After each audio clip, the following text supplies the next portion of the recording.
Student অবস্থায় আমার সব থেকে বিরক্ত লাগতো হচ্ছে ভোকাবুলারি, শব্দের পর শব্দ যে মুখস্থ করে যাওয়া, প্রক্সিনসিল, হেলিফিকেশন, আরও কত জিনিসপত্র। তাই ভোকাবুলারি আমরা যখন শিখি, বোরিং ওয়ার্ডের পর ওয়ার্ড যেগুলো আমরা কখনো চিনি না ওইভাবে আমরা শিখে যাই।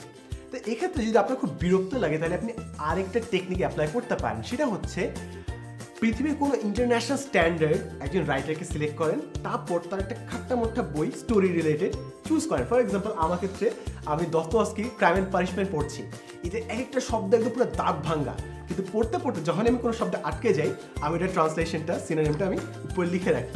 তাই আমি ভোকাবুলারি ঠিকই শিখছি, কিন্তু এইবার আমি এটা গল্পের মাধ্যমেই শিখছি। তা আপনার যদি ভোকাবুলারি শেখার প্রসেসটা আরেকটু যদি এন্টারটেইনিং করতে হয়, তাহলে আপনি এমন একজন রাইটার সিলেক্ট করেন যার ভোকাবুলারি আপনি মোটেই বুঝতে পারছেন না, তারপর আস্তে আস্তে স্টোরিটা ফিনিশ করেন। ভোকাবুলারি শেখা হবে এবং শিখতে শিখতে একসময় বইটাও শেষ হয়ে যাবে।